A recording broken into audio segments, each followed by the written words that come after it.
একদিন ৭২ সাল থেকে পর্যন্ত আজ তো যতদিন পর্যন্ত বেঁচে আছি, কোনোদিন আমার প্রশাসন আমাকে এই মুক্তিযুদ্ধের কার্ড আমন্ত্রণ, মাঠে আমন্ত্রণ সবসময় জানিয়েছি।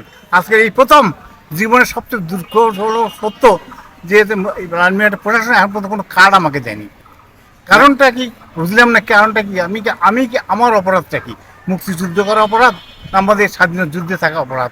আমি একমাত্র ব্যক্তি রাজমিয়াটে বীর প্রতীক, ক্যাপ্টেন আইজুল হক বীর প্রতীক। আমি অনলি দ্য ম্যান, স্বাধীনতা যে রাষ্ট্রের 126 খেতাব, তার মধ্যে আমি একজন রাজমিয়াটে বেঁচে আছি। এর চেয়ে বড় দুঃখ কি? আমার বাড়ির লোকজন বলছে আপনি এখন পর্যন্ত ইয়েতে মাঠে যাননি, তো লজ্জা লাগে আমাকে মাঠে না যাওয়া।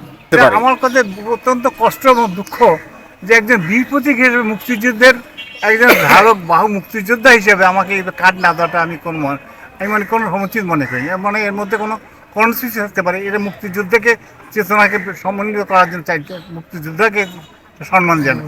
এইটি হলো তার কাছে। প্রশাসন এখনও মুক্তিযোদ্ধা শুধু তাই নয়, এই ব্যাপারে আমি এডিসি জেনারেলকে তোমার একবার টেলিফোন করি।